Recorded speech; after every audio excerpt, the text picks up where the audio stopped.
Kada nako kabasa nining maong gospel, ako yung ma-imagine ba nga purti gidi ay importantiha sa tao, no? Wa gyoy panahon estados kinabuhi sa katao nga dili importante sa Ginoo, or wa gyud tao nga dili importante sa Ginoo. Bintahaan paning tawhana, gapuson, pamutlon lang ang kadina niya, buhay makaagi atong lugara kay iyang hasion, purtin yang kusgana, o kita pagyud karon pareha atong nahitabo diha sa sulod sa Archbishop Palace. Diha man to'y tao nga murag naghurimentado, niya makikita ni Archbishop Palma, niya nagdag armas, unsa may decisions mga pulis, pusilan lang na. Kaysa makadamage pa nagdaghan, agi pusil, patay, tikangkang dito sa may parkingan. Inomdo mo ato? Ana ta, kitang mga tao. Pero si Jesus, lahi. Iyang giluwas ang tao, niya gitugutan niya ang mga yawa nga nagpuyo atong tawhana nga muhimog dakong kadaot ngadtos mga baboy. Hay may mas importante, ang hayop o ang tao? Ang tao. Kamo para ninyo, unsa may importante, ang mga hayop o ang tao? Ang tao. Hinaot pa unta. Nya mosugot mo. Naaroy mga duha ka buk-adik dinhi nga grabe kay nga pagka-adik nasakop sa atong parokya. Nya luwason sa Ginoo ang duha ka buk-adik, nya hutdog patay ang mga baboy dinhi sod sa atong parokya. Sugot mo. Ha? Oh, na nagliningi ay na. Aron maluwas ang duha ka buk-adik nga giyawaan na gyud kaayo, mangawat na, mangrape na, mopatay pagyud, unya kapila na nasod prisuhan, gawas naman, unya human halab, krimi naman, suyop naman, nya giluwas sa Ginoo, gihurot yung patay ang tanang baboy dinhi sa San Vicente Ferrer Paris, lakip ang tanang mga hiniktang manok igtatari. Para lang maluwas ang duha ka mga adik nga grabe na gyud kaayong yawa niya nila. Sugot mo. Sugdan din ato karong adlaw. Oy, gibali na nas kalibutan karon. Apil na gyud may usahay kaming mga pari. Mas importante na namo ang butang ug ang hayop. Ang among mga pets, ang mga iro, ang mga iring nga pinangga kayo nga gipangsulubag sinina.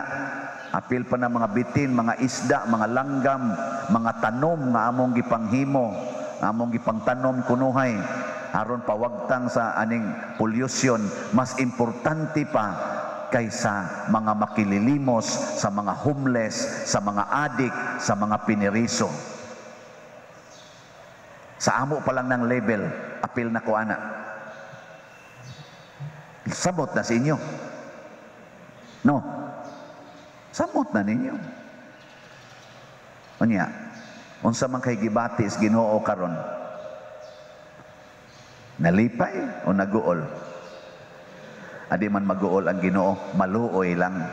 Ang Ginoo maluoy ba sa kaluoy sa mga tao karong panahon na sigig simba, apil na ning nagsigigwali. Unya, mas importante nila ang mga butang sa kalibutan.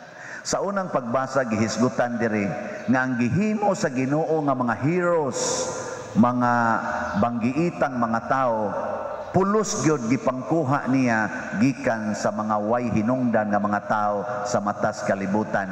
Apil na didto si David, si Hari David, usa sa mga the greatest king of Israel. Pero usa siya sa mga wa gyud hastang iyang pamilya wa gani maghuna-huna nga mahimo siyang hari. Gipabantay ra siya didto sa mga karnero, magbalantay ra siya. Nya gihisgutan diri ng mga sinalikway ni, ang uban gani ani nila gipangputlas liog, pinaagig espada, ang uban gigabas, gitunga ang lawas, gigabas. Ingon ana ang bugal-bugal sa kalibutan aning mga tawhana, pero gihimo silang mga great saints. Ana. Ingon ana ang Ginoo, mo na iyang pamaagi.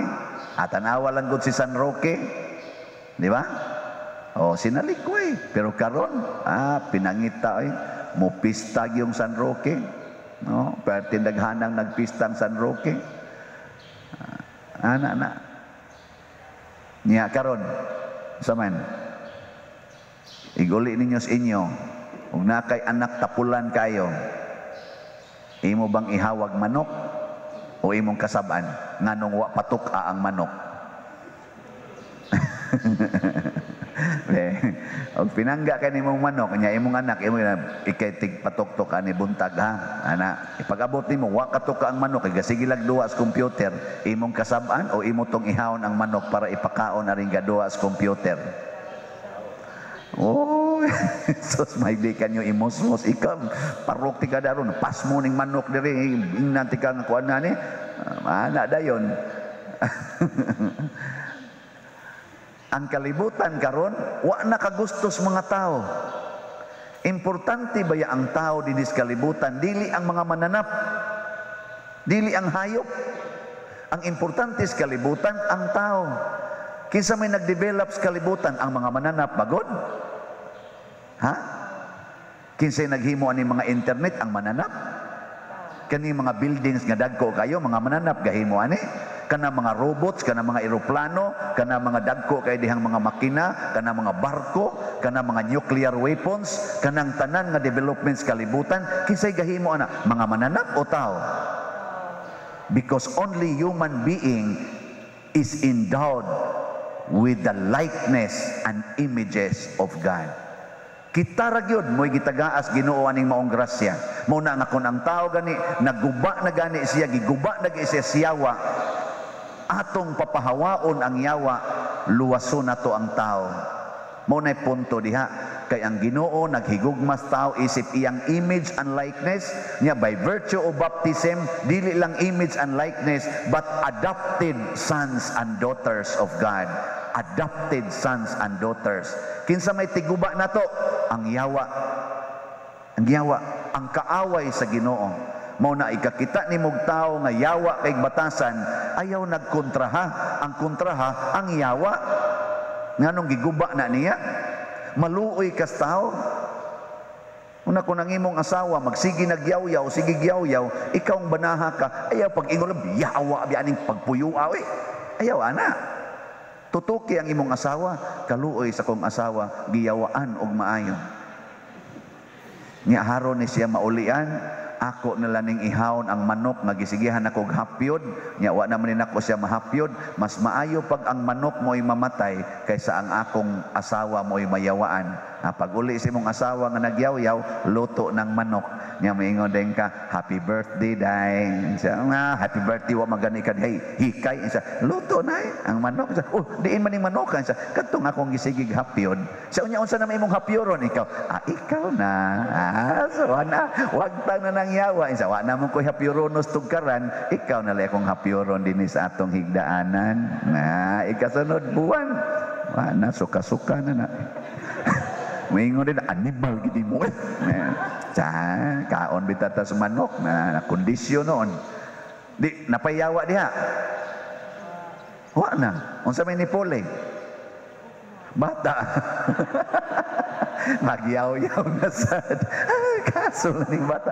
May tao mangyapon na. Tao mangyapon kaysa magsigi tag-away tungod ana mga butang, tungod ana mga ato mga pets kana mga sus grabe ha. Makig-divorce sa bana, ilisa na lag iring.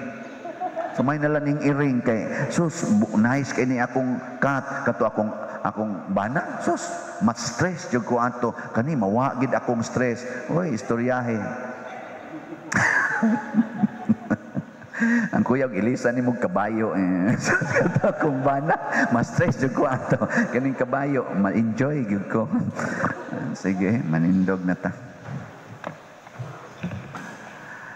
Mga igsuon, pinaagi sa maayong balita, si Kristo nagsulti kanato sa mga pulong nga iya sa Dios.